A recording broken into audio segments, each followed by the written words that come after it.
తిరుపతిలో జరిగినటువంటి ఉదంతం, చంద్రగిరి వ్యవహారానికి సంబంధించినటువంటి ఉదంతం మీద కలెక్టర్ ఇచ్చినటువంటి నివేదిక సంచలనం సృష్టిస్తోంది. దీని మీదన ఇప్పుడు తాజాగా ఆంధ్రజ్యోతి ఫైర్ అయ్యింది.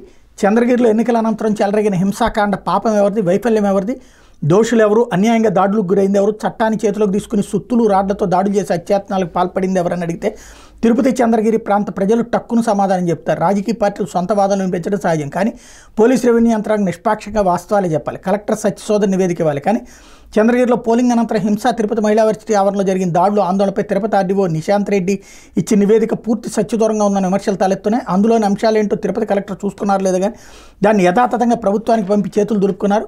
పోలింగ్ అనంతర గొడవల్లో తప్పు టీడీపీదేనని పరోక్షంగా తేల్చారు. చంద్రగిరి వైసీపీ అభ్యర్థి చెవిరెడ్డి మోహిత్ రెడ్డి తదితర వైసీపీ నేతలు వాస్తవాలు తెలుసుకోవడానికి గ్రామాలకు మంది మార్పులతో వెళ్లారని, టీడీపీ శ్రేణులే దాడులకు తెగబడ్డాయని ఆర్డీఓ నిర్ధారించారు. మహిళా వర్సిటీలో ఈవీఎంలు భద్రపరిచిన స్ట్రాంగ్ రూములకు వెళ్లి తిరిగి వస్తున్న టీడీపీ అభ్యర్థి పులివర్తి నానిపై అదే వర్సిటీ ఆవరణలో పోలీసులు చూస్తున్న ఇనపరాడ్లు, సమ్మెటరాళ్లతో వైసీపీ కార్యకర్తలు దాడి చేశారు.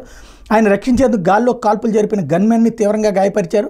కానీ నానిపై 5గురు మాత్రమే దాడి చేశారు, అది కూడా కేవలం కర్రలతోనే అని ఈ దాడి జరిగిన తర్వాత నాని భార్య పులివర్తి సుధా సోషల్ మీడియాలో టీడీపీ కార్యకర్తలు రెచ్చగొట్టి వర్సిటీకి పంపించారని, చట్టాన్ని చేతుల్లోకి తీసుకుని గందరగోళం సృష్టించారని, వైసీపీ నేతలు ఏ తప్పు చేయలేదని ప్రభుత్వానికి కలెక్టర్ ప్రవీణ్ కుమార్ పంపి నివేదికలోని సారాంశం. ఈ నివేదిక నిశిత పరిశీలన చేస్తే 2 విషయాలు స్పష్టంగా కనిపిస్తున్నాయి. ప్రాథమిక నివేదిక ఇచ్చిన ఆర్డీఓ నిశాంత్ రెడ్డి వైసీపీ కొమ్ముగాసి అనుకూల నివేదిక ఇచ్చినట్టు కొట్టొచ్చినట్టు కనిపిస్తుంది. సమస్యాత్మక ప్రాంతాల్లో గొడవలు జరుగుతాయని తెలిసినా పోలీసులు ముందు జాగ్రత్తలు తీసుకోలేదు, నిఘా వైఫల్యం భారీగా ఉందని స్పష్టమవుతుంది. అసలు విషయం ఏంటి?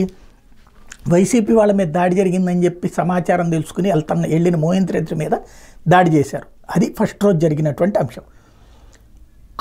అదే నివేదిక ఇచ్చాడు అతను. ఆ నివేదిక ఇవ్వడం తప్పు, అతను వైసీపీ కొమ్ము కాసినట్టు.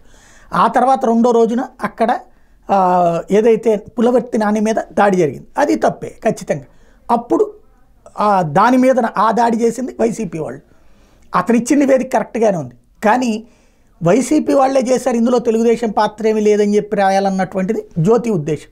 చివరికి నివేదికలు కూడా ఎలా రాయాలో వీళ్ళే డిక్టేట్ చేస్తారు భవిష్యత్తులో.